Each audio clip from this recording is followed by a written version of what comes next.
Hello, everybody, and welcome to our council call slash kind of class slash ceremonial gathering on ethical shamanism in the celebration of the equinox and this new moon in Aries that we are enjoying today.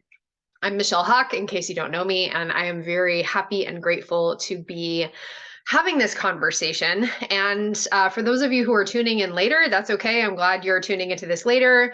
For those of you who are here now, Dale, awesome. Thank you so much for being here. If anyone else shows up later, that's great. If not, that's okay.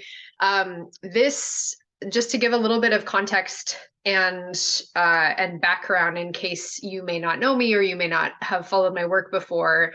My name is Michelle Hawk. As I said, I have been studying and practicing shamanism since 2003, and my core lineages come from Hungary and from Celtic shamanic practice.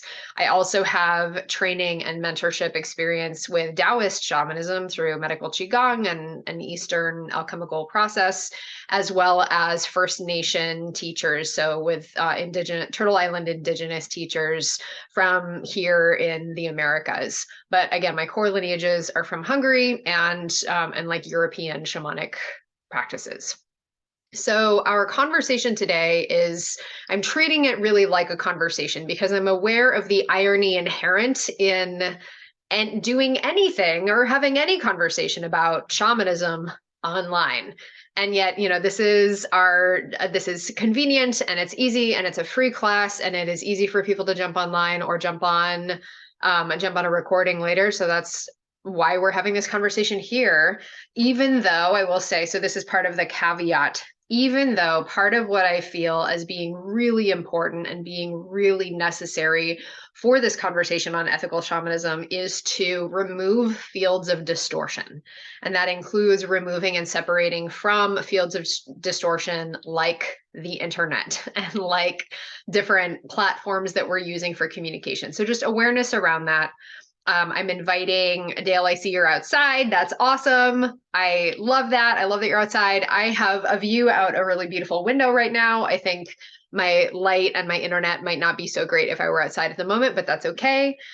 So if you are not currently outside, I invite you to either relocate yourself or just, look out the window or have some touch point of sky and land for this conversation.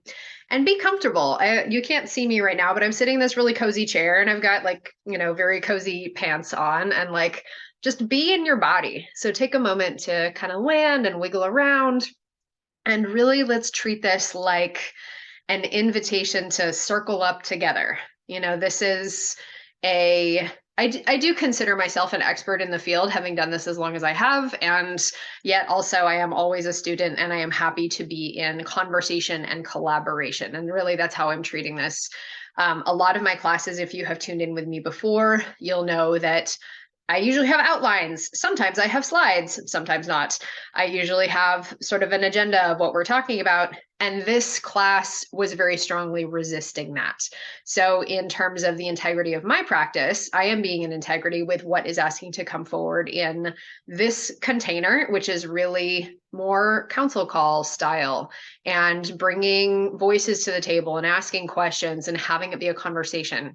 So in total transparency, I actually have nothing on the agenda for our conversation today, and we're going to see what unfolds organically, which is part of how I am being in integrity with this practice of asking what is the transmission that is necessary for this moment, this group, this audience, these people, this conversation, this container right here, right now. So thank you for joining me in that. It's definitely humbling to show up to a class where maybe I don't know everybody and have nothing prepared, but that's what was being asked for this. So that's fine. Here we are.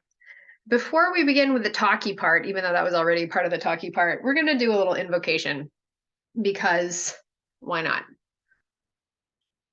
And because that's part of how we practice ethical shamanism is we set the context and the container. So again, invitation to settle on into the body. Feel your feet on the floor, feel your seat in the chair. And we're going to take a few breaths. You're welcome to close your eyes or practice soft gaze, 1,000-yard gaze. but taking a moment to tune in with yourself, tune in with your immediate environment. And let's take a few breaths to arrive in this present moment that is now, beginning with the exhale, breathing everything out. Deep breath into the belly. And exhale with a sigh. Again, deep breath into the belly. And exhale with a sigh. 2 more. Deep breath in. And out. 1 more in.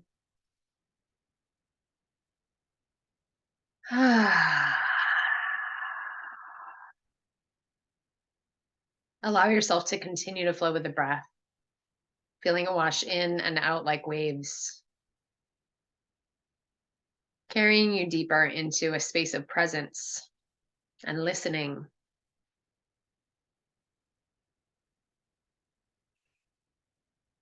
And we activate our presence and our listening so that we can be attuned, we can be humble, we can be in harmonious resonance with the energies that are wanting to emerge in this conversation.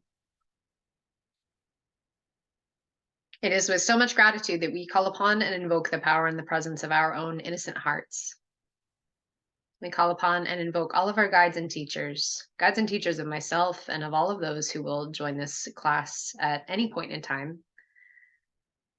The land spirits, the nature spirits, the animals, the standing nation, the minerals, the mycelia, the star nations, the planets, the elements, all of the ancestors, all of our relations, all the doctor spirits and the guides and the teachers and the lineage holders and the wisdom keepers, and all of those who have carried the torch of the mysteries through the ages. We invite and invoke you and ask that you please be present here with us in this moment that is now, for this highest of healings, for this conversation, this transmission, this counsel for the highest and greatest good. Please help us to be clear, grounded, centered, cultivated. Surround us each individually and collectively in a triple shield of protection and keep our energies separate and safe. And we ask that this conversation and this transmission, whatever is needing to arise in this space, do so with ease and grace. We are here to learn. We are here to be humble. We are here to serve. And we are here to be nourished and fed and witness and be witnessed by our members of our community who are here for this conversation on ethical shamanism. And we do this work, as always, for the benefit of us, of all those around us, of all beings on earth, and of the earth herself. Thank you, thank you, thank you for the blessings.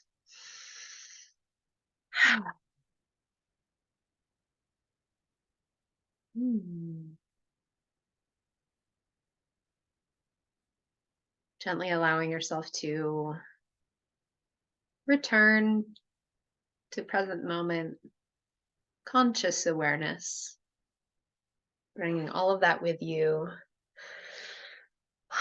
Give a little stretch. We're back.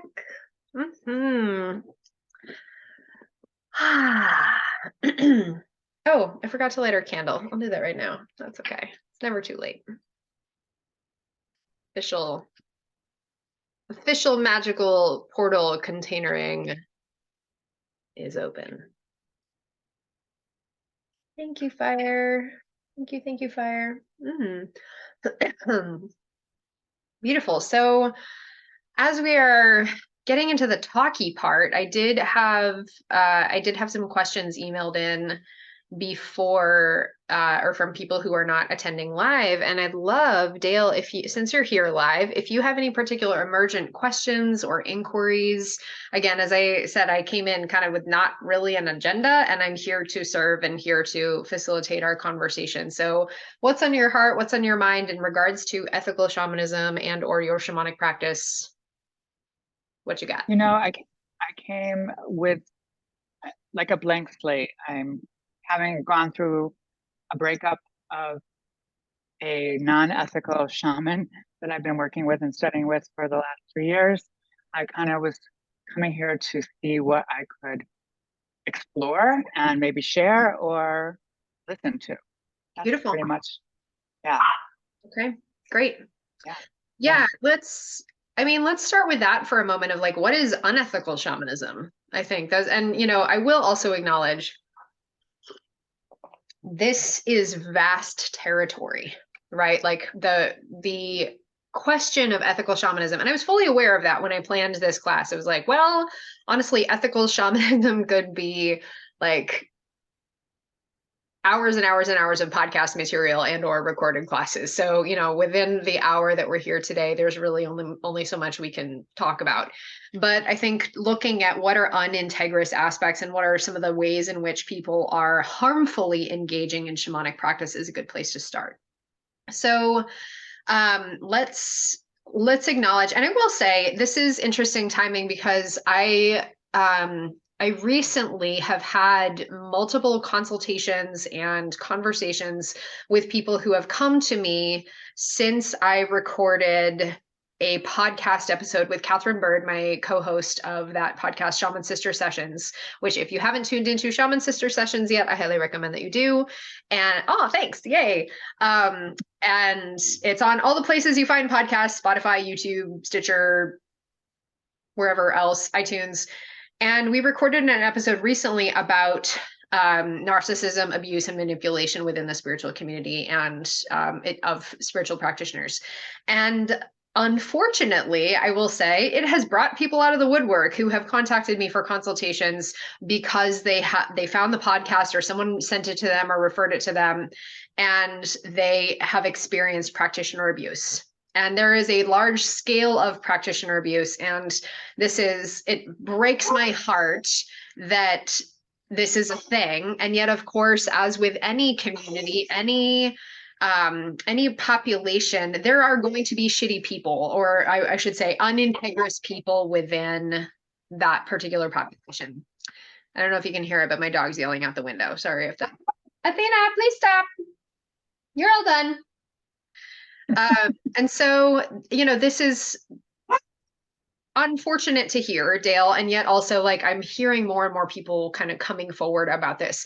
And there's a really large scale and a large spectrum of how these unintegrous practices are, like, not to minimize anyone's experience, but like some are really, really horrible and harmful, and some are less like physically harmful, but are more on the like psychologically manipulative, emotionally manipulative, etc.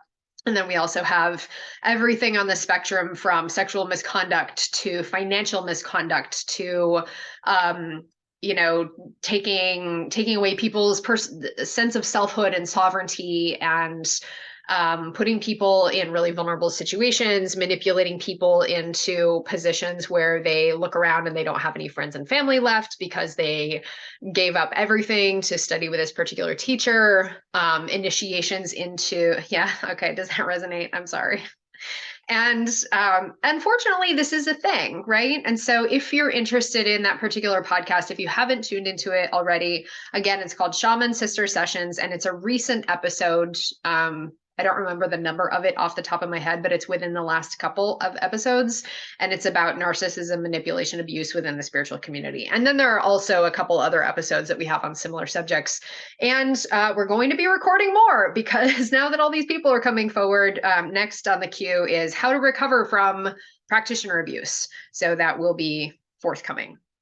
Yeah, thank you. So, there are a lot of ways that we can look at unintegrous shamanic practice. And then let's also look at some of the unintegrous shamanic practice when it comes to appropriative practices, or even also like lack of integrity in terms of not having an active working relationship with the land and with the spirits. Or even, I will say, also on that spectrum of unintegrous shamanic practice is going on a pilgrimage, or for example, like a lot of people go to Peru to do medicine work and they don't have a relationship with those nature spirits, and they show up in an extractive model, fix me, heal me, give me. That is also a lack of integrity in shamanic practice. So again, we have this huge spectrum of ways that people are participating in harm, some of which are much, more obvious, more on the surface than others, some of which are very subtle. And so we're here to kind of feel into like, all right, what are some of the ways that are wanting to emerge in this particular conversation? And, if I can look at like the foundation, oh, and then also just to bring into the conversation, I'm going to pull up the questions that were emailed beforehand. So this person was asking how to engage with the remembering of shamanism in an honoring way. A lot of my process has been based in Celtic and First Nations lineage, which I do have ancestry, and I have had some living teachers, but a lot of it has been opened up on my own with spirit guides and with the atmosphere of hatred toward cultural appropriation. How do you hold the title of shaman inside yourself, no matter the outer projections? So, so that I'm going to paraphrase and say, like, how do we balance and how do we be in integrity with our remembered shamanic practice and these spirit side mentorship relationships and spirit side initiations that we have, while also not causing harm and not appropriating and honoring and being really respectful about the existing lineages and the existing cultures and understanding how to balance those things. So that was a really great question. Let me fill in a little bit more about my shamanic background, because I think it's going to speak to some of these aspects. When I say I started studying and practicing shamanism in 2003, that I had already been attuned to, I was 15 years old, also just for context.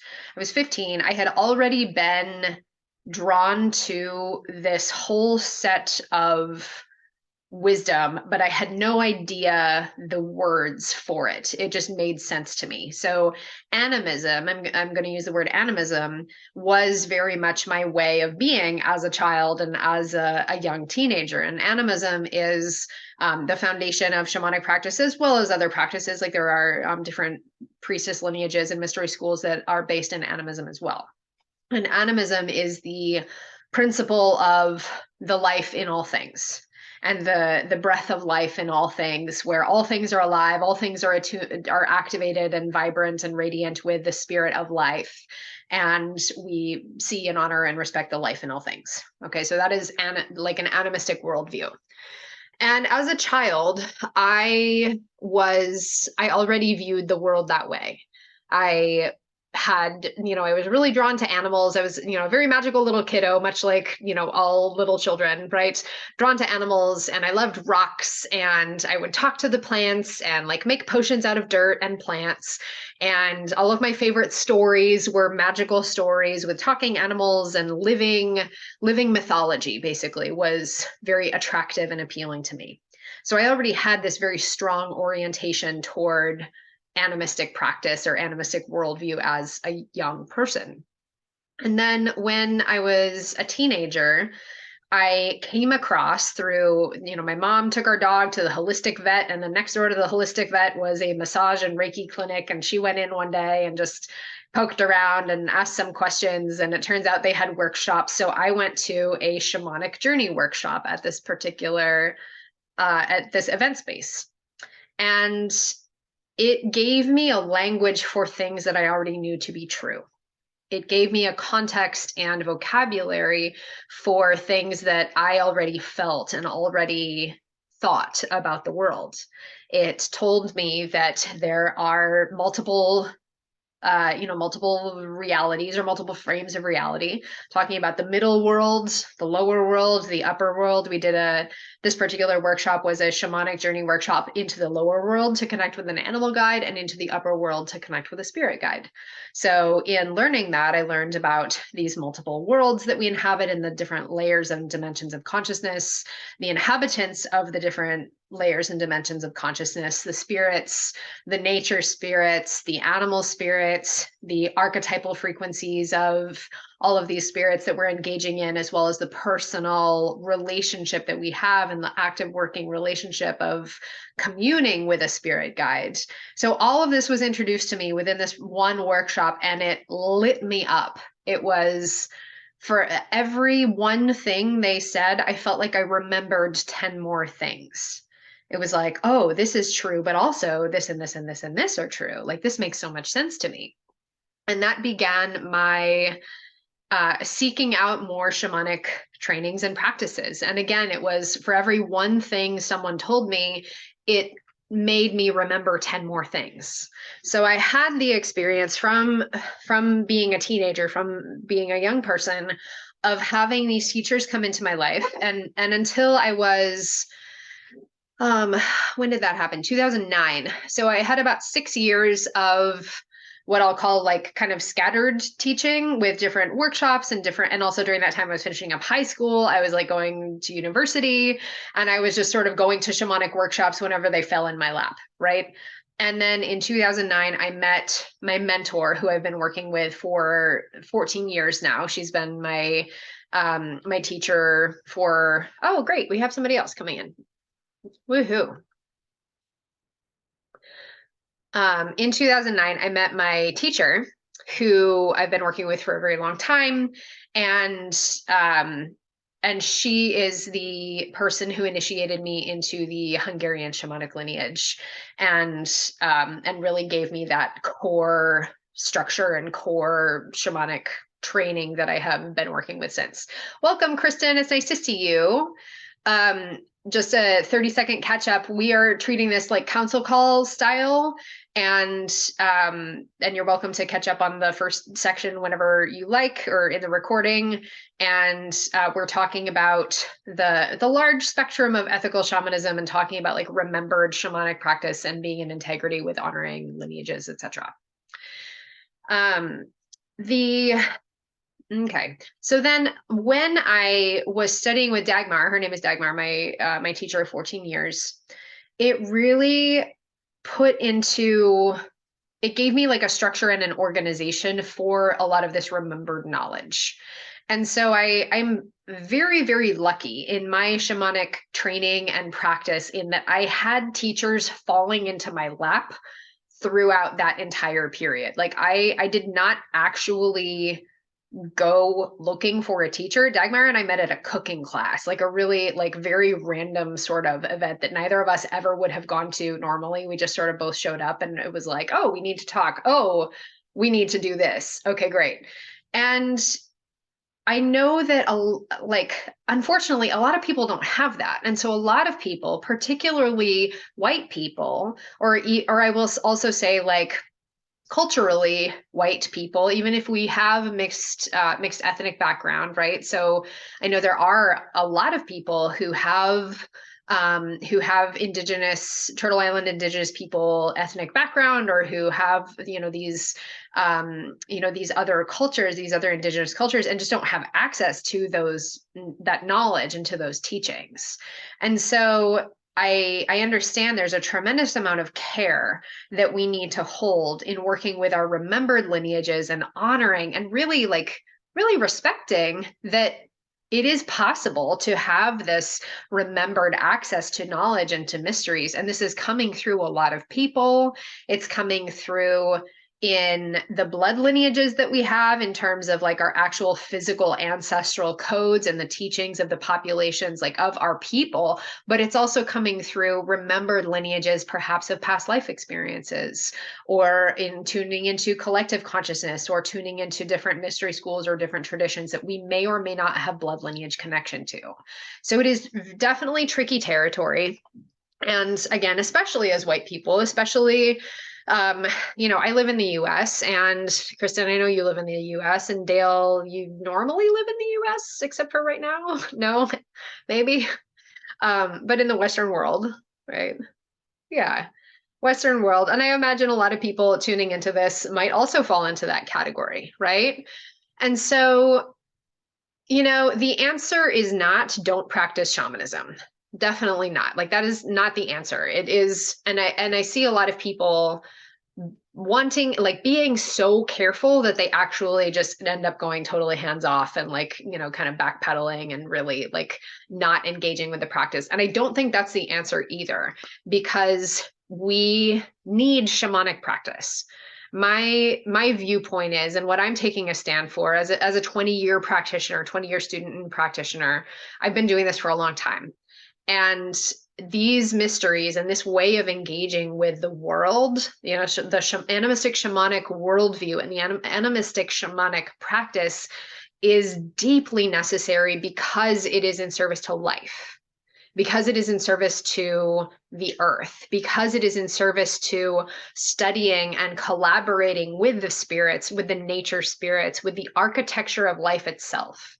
And I look at the situation that we're in the world where, we have climate change, climate crisis, political upheaval, economic disparity, like you name it. We have a laundry list of epic tragedies happening every day. And Biden just approved the drilling in Alaska, which is just so disappointing. And we have, thing after thing after thing that, people feel alone. People feel, more anxiety and depression than ever before. People feel isolated. People are, removed from their food and removed from their bodies and looking at screens all the time.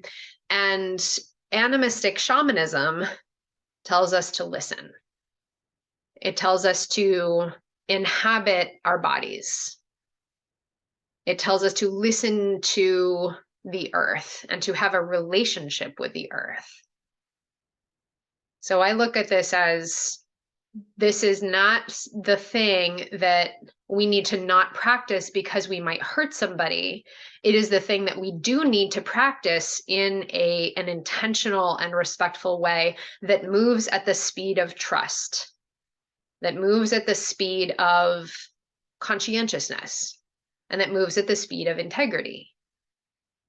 So when in doubt, if you're not sure if the action that you're going to take or if the ritual that you're going to do is harmful, take a step back and you can ask yourself some questions. You can ask, like, did I ask we're getting into like a whole other topic here. I'm about to give you like some,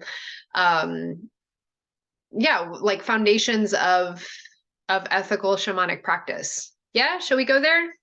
Yeah, we're kind of like shifting gears. We're dancing all around. Okay. This is what happens when I show up with absolutely no outline and allow it to just flow through. This is great.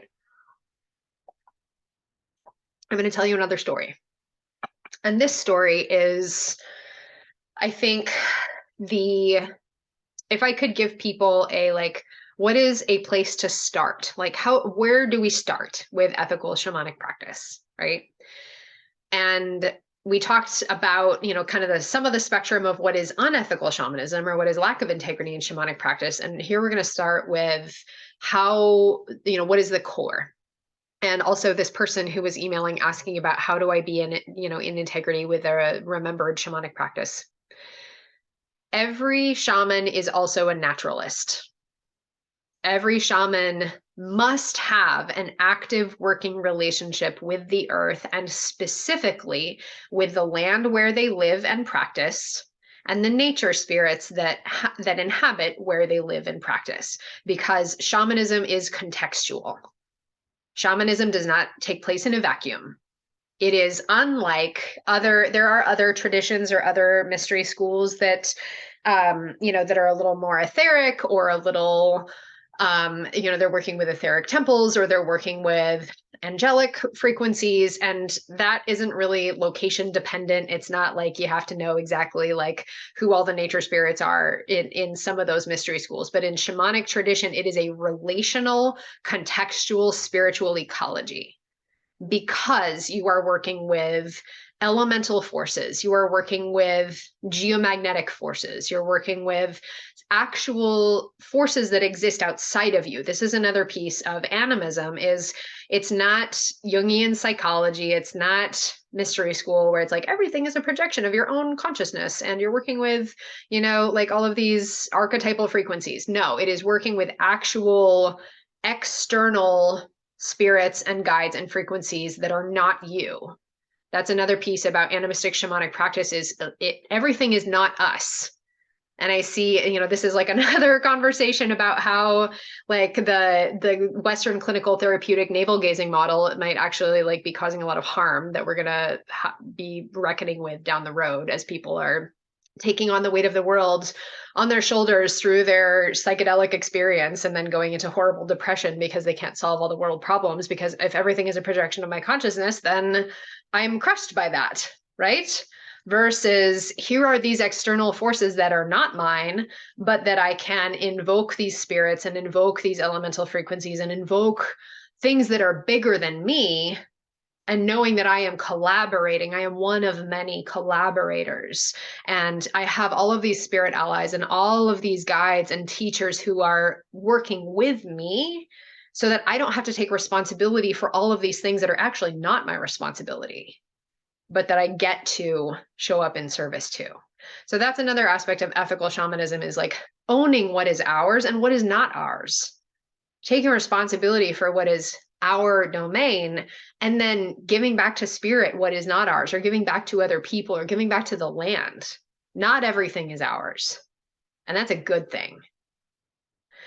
So spiritual ecology, because shamanic practice is rooted in forces of nature. It is earth-based spiritual practice. And let's also look at the word shamanism, right? So shaman, I've heard two origins of this word, one of which, the one that you'll find on Wikipedia, it's like it comes from the Siberian people, from the word saman, which means to know. So the shaman is the one who knows. And then the other word, the origin word that I have heard, comes from the the Mesopotamian sun god Shamash.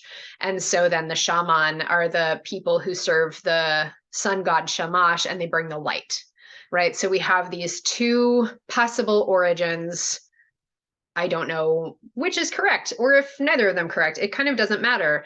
The word shaman in pop culture was made up by white anthropologists to describe this universal set of earth-based spiritual practices that they saw ubiquitously among indigenous populations the world over, right? So my philosophy on this, and I know other people vehemently disagree, but my philosophy is that shaman is actually the most appropriate word that we can use as white people, or as multi-ethnic white people, to describe who we are and what we do, or shamanic practitioner, if you like.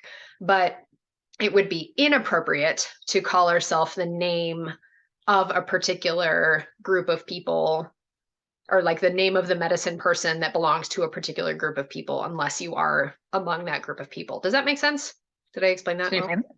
So you mean like curandero, like a curandero, like yeah, like unless you are yeah, that's a great example, right? Like unless you are a blood lineage member of that population, and or specifically initiated and have specific permission from those people, it is not appropriate to call yourself that. It is, yes, appropriate to call yourself the name made up by white people, right? Which is shaman. So, and I have received a lot of pushback from that, or about that actually, because people don't really know where the word comes from. So, but yeah, I would not call myself a curandera. I would not call myself an ayahuasquera. I don't serve ayahuasca also. I would not call myself any of these other specific names that belong to groups of people that I do not belong to, and I do not have the permission to use that word. So spiritual ecology, I was going with that, and shaman. Okay, great. So the shamanism is also universal. Let's look at that. Let's look at this umbrella term made up by white anthropologists to describe this collective set of earth-based spiritual practices that they saw ubiquitous to all of humanity. And if you look at shamanic practice of Mongolia, and shamanic practice of Hungary, and shamanic practice of Turtle Island people, and shamanic practice of Central and South America, and shamanic practice of different African groups of people, and Umbanda, and like the Caribbean people, and like the Nordic people, and Norse people, and Celtic people, like there are things that they all have in common. And there are different flavors of the deities, there are different flavors of the spirits, there are different flavors of the animals that they're working with and the plants that they're working with. But if you kind of pull out all the specifics, They are rooted in the same principles. They honor the directions, they honor the above and the below, they honor the animals and the plants and the star nations and the star people. They honor the ancestors. They make offerings. They have different ritual practices. There are songs, there is drumming, there is dancing, there is particular rituals that are like largely the same across the board. And so we look at, well, what are the differences? And the differences are according to the environment. The differences are who are the spirits that they're working with. So in the like South American people, like the Incan people, for example, like they work with the condor as a really like one of their main figures. And up here in the north, we don't have condors. So like, why would I collaborate with an animal spirit that I don't have a relationship with? I would not invoke condor because they're not part of my spiritual ecology. But here, I personally, on the land that I live, there are a lot of crows. There are a lot of hawks and eagles. And so those are the animals, those are the bird spirits. There's a lot of bird spirits, there's a lot of animals, right? But like the ones that live where you are, those are your allies. And those are the nature spirits that you cultivate an active working relationship with so that you can collaborate with them, right? Because shamanism, it's also like, it's not us, it's not our personal power, it's our contextual power. The role of a shaman, it's not about the individual person. The shaman serves as the intermediary. They serve as the wisdom keeper, the one who knows and who can talk to and who can invite in the spirits for the purpose of healing, for the purpose of transformation, for the purpose of catharsis, and the purpose of bringing life, right? The purpose of restoring harmony. It's not the individual person. It's not an ego thing of like, oh, it is me who is doing the healing. My teacher's teacher's teacher and his teacher, right? They said, I don't do healing. I'm not healing people. I am restoring harmony. I am bringing in the spirits. I'm bringing in the vibration of harmony so that that person's unique, innate intelligence and supported by the spirits can heal themselves. Right? So shamanic practice is necessarily contextual.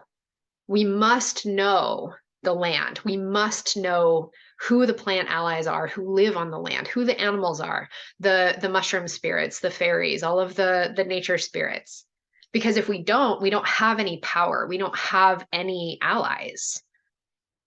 And it's not me who will do the healing work. It's us. So the story that I started a while back was around what happens if we don't have that relationship, and how do people like, and you know, this I see as like, most people don't even know that this is a thing, but we need permission from the land that we're living on and practicing on. We need permission in order to have that relationship. Most people don't even know, they don't start with that. I have a friend who was traveling in Guatemala for a retreat, and she is, I consider her an ethical shamanic practitioner.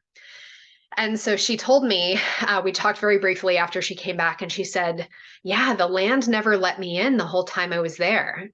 It was like looking at really beautiful postcards. And I love that she felt that and she honored that and she respected it. And she was there for a retreat. So she did her retreat, but she also knew that she did not receive permission from the land the whole time she was there. She didn't force it. She didn't make it happen anyway. She just allowed the no and observed and did what she needed to do in Guatemala. And then she came home. Right. And so we don't always get permission. That's another thing, is like, we need permission. We need to ask, and we need to receive the yes, and we need to receive the no, and honor the yes and honor the no. We owe Gaia that. We owe her respecting her sovereignty, because as a people, as a species, humanity by and large has not respected the sovereignty of Gaia and has not respected her autonomy. And so as earth-based practitioners, we must, in order to be in integrity, we must ask for and receive permission. because without that, it is impossible for us to connect with the nature spirits and to be supported and to have the contextual relationship that we need in order to do our work. So first and foremost is permission. I have another story about a dear friend of mine who he's on, like, I'll call it like a spirit quest. And he was in Mexico recently, off in the desert in Mexico, trying to go on a vision quest, is what he was calling it. And he kept going off in the desert in Mexico and then coming out of the desert. And then he was in Death Valley for a while. And then he was back, he was bouncing around in the desert. And he would say things like, oh, I tried to go out and then it didn't work. And I got really distracted and I got in my head and I had to leave and it just wasn't going well. So after probably the fourth iteration of this, I said to him, I was like, can I shaman you for a second? He said, yes, please. And so I told him, or I asked him, have you asked permission from the land? And he's like, what? He didn't know. And I was like, okay, so this is what you do. In what you're asking for is you are asking to go in this personal ceremony, but you're doing that without actually doing the steps that you need to in order to be supported in that. So when you go out to a place that you feel called to, before you take any of your stuff out of your car, you can get out of your car and go sit on the land and go touch the land and put your hands in the dirt and ask her if you are welcome to be there. Ask for permission for you to be there and ask for permission to do your ceremony. And you wait until you receive a yes. If you don't receive a yes, go somewhere else. And you do that until you receive a full, authentic, embodied yes, because otherwise you're going to keep bouncing off of this and you're not going to actually be able to have the experience that you want. And so he did that, and he went back out to the desert in Mexico, and he went to this spot and he sat there and he asked and he received his permission, and then he was able to be in the desert for, I think, 4 days to a week or something. And he had an experience that felt like it checked the box for him. It was what he was looking for. And I also told him this is another piece. Consent. Yeah. Thank you, Kristen. Getting consent is the key needed for reciprocity and proper exchange to prevent the commodification of spiritual practices. Exactly. Yeah. Consent, not only, and I love that you're bringing that in, because often we think of consent in terms of like person to person, but consent also, it's exactly the same when we're working with earth energies, spiritual energies, anyone, any being, right? The animistic worldview says that all things are alive, all things are sovereign, right? This is also part of the laws of earth, right? Is like sovereignty and free will of all life. And so consent and getting that full yes is necessary in order for that exchange and the relationship to take place. Because remember, shamanic practice is relational, it is contextual. And if we don't have the relationship or have the context, we can't work our magic.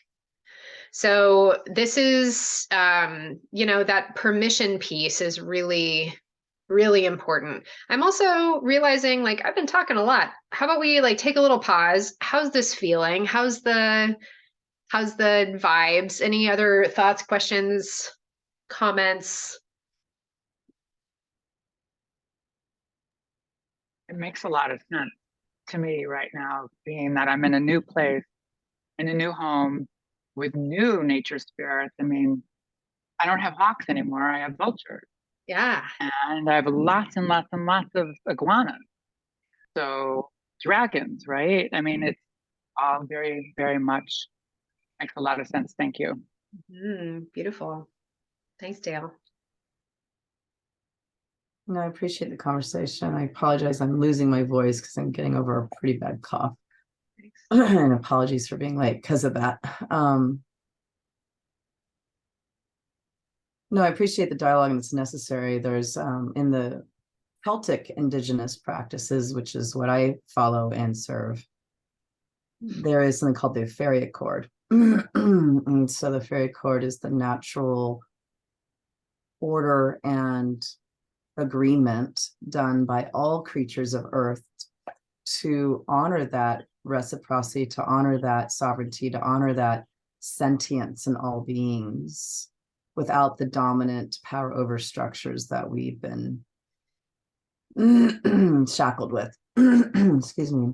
So I would love to just, what intrigued me about this conversation was, in terms of ethical shamanism, is from your perspective, how we can be in this state of restoring the fairy accord that has been broken. How can we be in, like, one of my biggest services visions is to be in communities of reciprocity, to be in ethical relationship, right relationship with the land, with each other, with the people.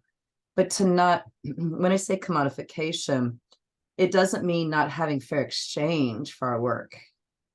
It's not the either or, it's a quality of having where there is that mutual respect and reciprocity for the wisdom keepers, as much as the ones that bag your groceries and, give you your mail.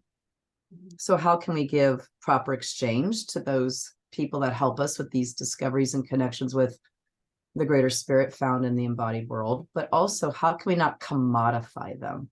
There's such a huge distortion, great lie right now about either having to cop out, sell out, like buy a ticket to this, do this training, do this thing.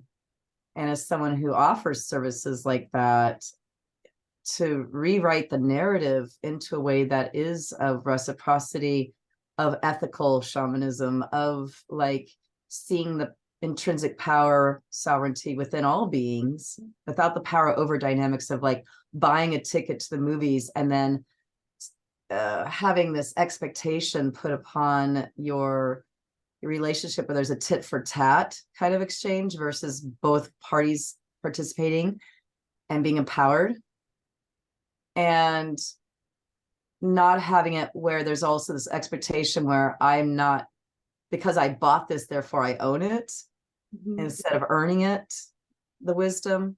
So anything you want to offer about that, I would love to hear your perspective. Yeah, great question. Let me repeat some of that back to you to make sure I hear that. So I hear on one piece the like honoring the energy exchange for the teachers and the wisdom keepers. And yes, I firmly believe that practitioners should be paid and be paid well for their work. And having like not commodifying spiritual practices, not in terms of like the exchange of money, but in terms of, I'm going to put some words in your mouth here because these are the words that I use to talk about it, but of like the colonization and the extractive nature of spiritual practices, but instead having it be collaborative and generative in the energy exchange. And I like that you use communities of reciprocity for that. I think that's a great term. And then you were talking about like having, I'm going to put another word in your mouth here, like entitlement to the teachings. Just because you paid for it doesn't mean you're entitled to anything, but instead like earning it, right? Did I get all the pieces there? Cool. Awesome. Thank you, Kristen. Great question. Okay.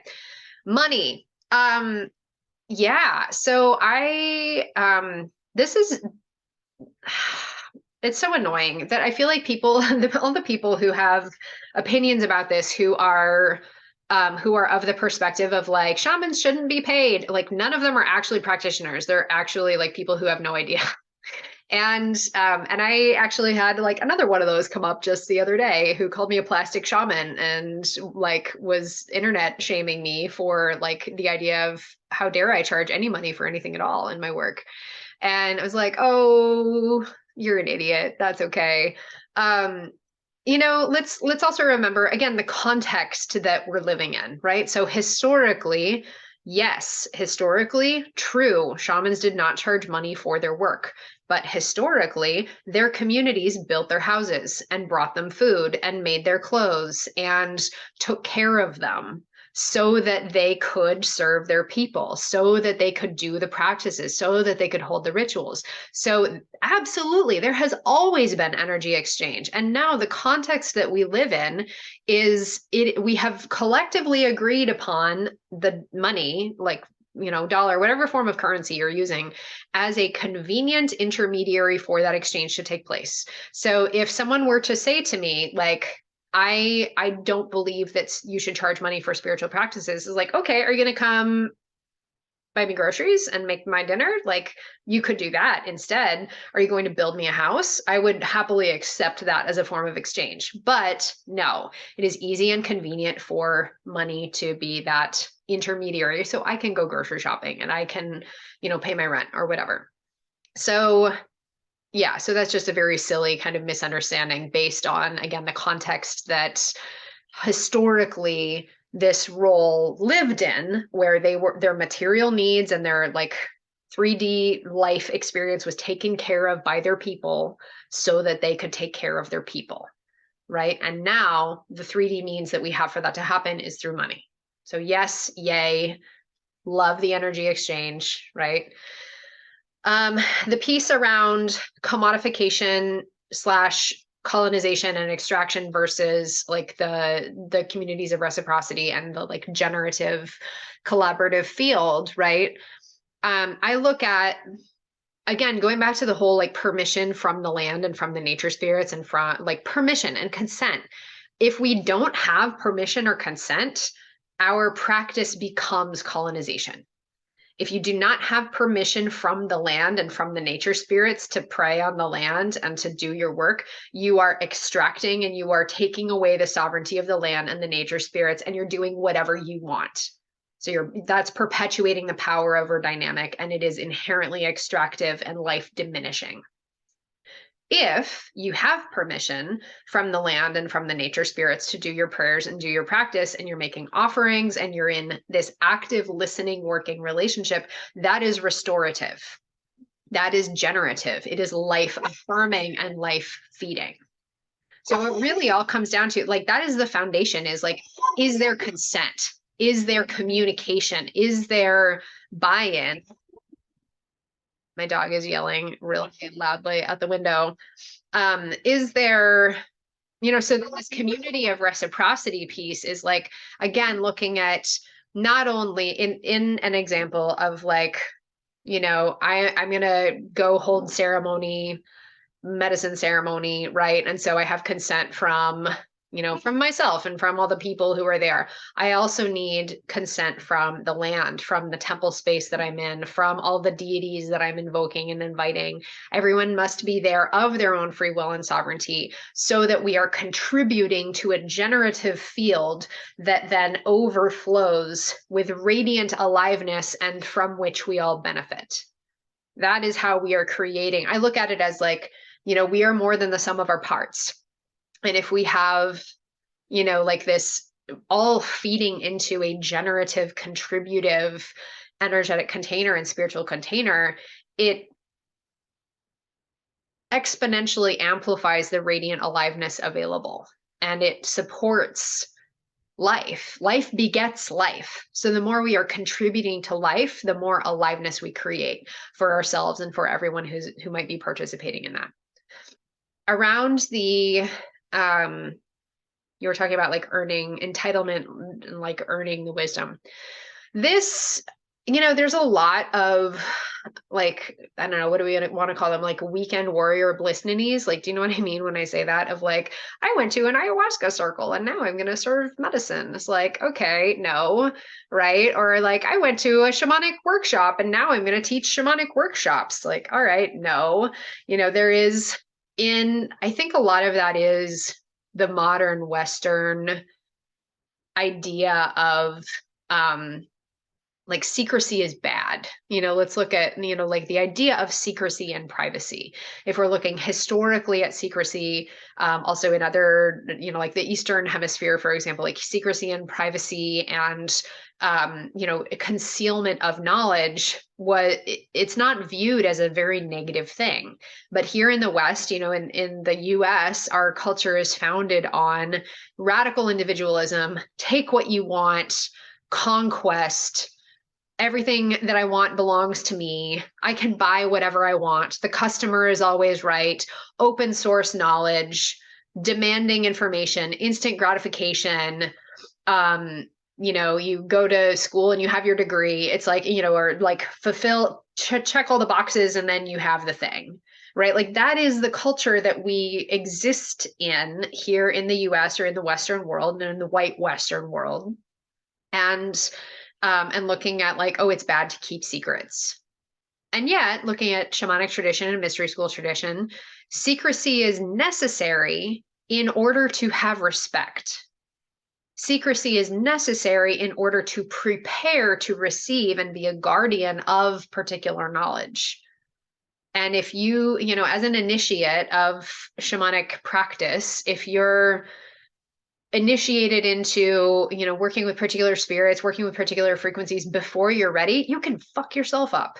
It will not go well for you. It will hurt your body. It will hurt your perispirit. It will hurt your, like on every level, it will be not good. So secrecy and stages of initiation are there for your protection and for the protection of the mysteries and for the protection and the respect of the spirits that we have these working relationships with, so that they can say yes or no to who they're inviting in. So our lineages, let's also remember that like the lineages are living entities that select the people who they want to collaborate with and who they want to live through. In working in shamanic lineage, or really any lineage, we are serving a consciousness that is bigger than us. We are serving an entity that has its own life path and purpose and has its own aliveness and has its own spirit, its own mission. And so by aligning ourselves with that particular shamanic lineage or mystery school lineage, we are answering a call. We are answering the call of that lineage reaching to us, seeing something in us of like, I want to live in that person. I want to live through that person. So we have an obligation and a responsibility to understand and to respect and to collaborate with that aliveness living through us and to serve through that aliveness living through us. And that doesn't mean we get to know everything right away. It doesn't, just because you take a shamanic workshop, just because you're going to one ceremony does not mean you are qualified to hold the lineage. It means that you are entering the field of perhaps receiving some of that overflow from the lineage, because the lineage is here to serve. The lineage is here to live. And that's one of the really beautiful things about, let's go back, 1,000 years or so, right, to a shaman. Not everyone in the village needed to be a shaman. They could go receive healing. They could go participate in the ceremonies. They could go do work. They could request help. They show up and they do the work and they do the ceremony, but not everyone needs to hold the lineage in order to benefit from the lineage. So you can go to a workshop and let it just be that. You can go, to a ceremony and have so much gratitude, have a great experience in ceremony. Have a beautiful experience and let yourself receive and know it for what it is. That's the other piece, is recognize it for what it is here I am requesting healing and I am going to this ceremony and I'm going to work with a shaman and I'm going to receive healing and I'm going to open myself up to the spirits. It doesn't mean you get to turn around and offer that to somebody else because that lineage hasn't adopted you. It doesn't mean that it can't or that it won't. There is just time and space. And again, moving at the speed of trust and moving at the speed of integrity and moving at the speed of consent in all ways. How's that, Kristen? Yeah, cool. We could talk about this for a long time. It's already been an hour. So we're going to close. I really love talking about this whole ethical shamanism and animistic shamanism, especially as it relates to psychedelic practice. I think it needs to be part of the conversation, really, really. And when I actually did a ceremony last week with a couple of my ancestor teachers, so my shamanic great-grandfather and great-great-grandfather, and I invited them in, and as I do, and they gave me, we did a whole lineage clearing and a lineage blessing, and it was really beautiful. Had a really, really beautiful ceremony. But it was also direction around, and the words that keep coming up even before that ceremony, it's ethical shamanism. And bring in, and the architecture of life, really, because that's what we're working with as shamans, as shamanic practitioners. We are working with the architecture of life. We are students and stewards of life. And I want to continue this conversation. So my invitation and my request for you as you are here, again, this is a very informal class. This is more like, let's just talk about stuff. I am honoring the guidance that is moving through me to talk about this more and to bring this and make it really available for this conversation, like to be available to a lot of people, because it feels really important and my guides are telling me to do this.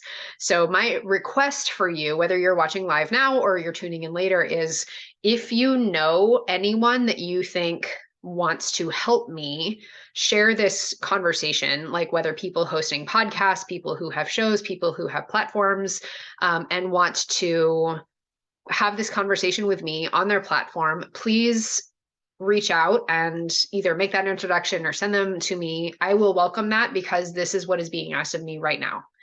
And then if you feel called to, I probably will make this, I'm recording this at the request of a client. I wasn't necessarily going to, but I will.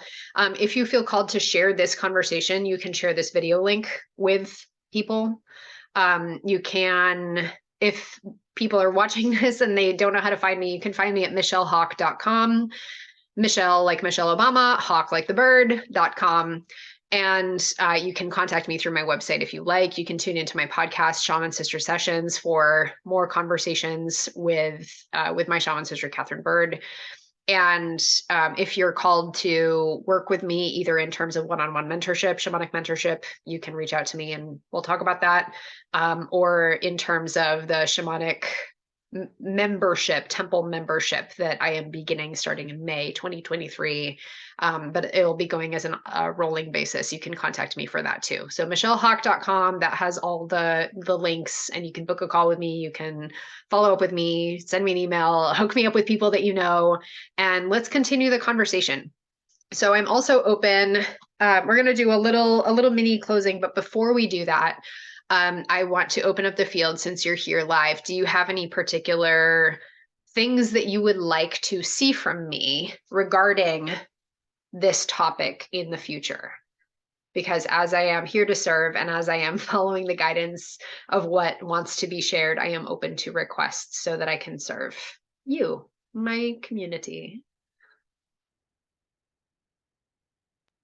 I think what would be helpful from my perspective is, as a participant of medicine ceremonies, what guidance would you have in preparation for and feeling that calling, how to ask for consent with the plant medicines, with the lineage, and there's as you know, there's a lot of people right now who are awakening up to this as medicine. And how to do so in a way where it is a sacrament versus a recreational. Yes, love it. That's what I think would be most relevant to what's being asked for right now. Beautiful. From those people who have these questions. Yeah. Great. Awesome. Thank you so much for this too, by the way. You're welcome. Thank you. I'm so glad you could be here. Yeah, thanks for coming. And yeah, great question and great questions earlier. Ethical shamanism and medicine work is definitely a huge territory and going to be part of the conversation moving forward. I just set up a podcast interview with someone who works a lot in the psychedelic field. And so I will have a dedicated hour with her to talk about that on her show. And just stay tuned for that. I'll be releasing it whenever it comes out. Cool. Thanks. Yeah, Dale, any requests? How can I serve? Again, the same, anything that you can say or do regarding relationships with medicines, with land, all of that. This definitely has to be continued, please. Mm-hmm. Huge, huge. Great. Thank you. Thank you for being here. My pleasure. Oh, okay. Well, let's do a little, we're going to do a little gratitude and invitation. If you haven't already, maybe you have, maybe you haven't. After this is done, whether it's today or tomorrow or whatever, go out to the land that you live on, go outside and ask for permission and ask to connect. And or even if you have already, do it again and do some ceremony, make an offering, especially because it was the equinox yesterday. Here in the northern hemisphere, we had the spring equinox, the Ostara festival. In the southern hemisphere, we had the fall equinox, and go honor that, right? Because again, we live within the context of the wheel of the year, and the context of the rhythm of waxing and waning energy, and the context of the light, and the context of the trees budding and the flowers blooming. And today here in Portland is a beautiful day. So after this, I'm going outside and I'm going to look at the heartbreakingly blue sky, and to walk with my dog and breathe the air and feed the crows and say prayers. So I invite you to go talk to the land, go be with the land, go make an offering, go listen. And listen every day. Every day, go outside and communicate, because that's where we start building the relationship, is by consistently showing up and asking, how are you? Who are you? How can I serve? How can I learn? How can I be present from you? How can I understand you? Let me offer. Let me love you. Let me be here. What do you need? What do you need from me? How can I serve? And be open to what shows up. So let's go ahead, and we're going to close with just a little bit of gratitude. And then you're going to go off and do your practice outside by yourself.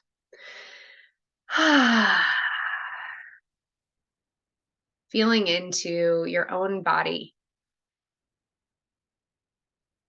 as a child of earth, all the minerals in your bones, and the proteins in your muscles and your blood, and all the water in your body, and the fire, the heat, and your metabolism, and all the chemical reactions taking place in your body. We contain all the elements. The air moving in your lungs. Feeling into the wild animal of your body. So often we think of ourselves as separate from the rest of all the animals, but we are animals. So feeling into yourself as a creature. Your own wildness.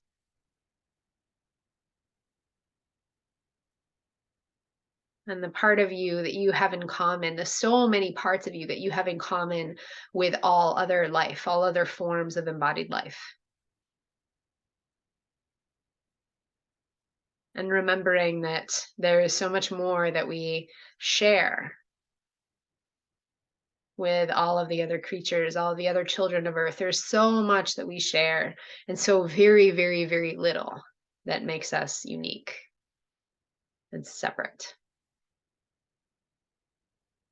So as a child of Earth, as a student and a steward of life, embrace your own life, your own radiant aliveness. And on this beautiful day of the equinox, of the new moon, go outside and celebrate life. Go touch life.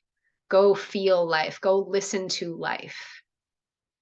And the honoring and the knowing and the trust and the service that we are here to collaborate with life. We are here to create life. Life begets life, and life loves you. Life loves you so much. So let yourself be loved by life, and let life move through you in service to all beings. Thank you, thank you, thank you for the blessings. And we shall release all the spirits that we invoked for our conversation today. Let us intend that all of these energies, all this conversation and transmission, whatever was activated in this space, continue to flow as long as it is needed, pouring in from the divine, from the spirits to ground, actualize, and manifest in the physical plane. With peace of heart and peace of mind, we seal in this healing work today, intending for it to integrate gently as we come into perfect union of self and spirit on this path. Thank you, thank you, thank you for the blessings. And thank you so much to all of the guides and teachers who have been present here for this work today. We see you, we feel you, we love you, we honor you, and we are so happy and grateful for your presence. The channel is now closed. Go if you must, stay if you will. Thank you and many blessings. Thank you, fire.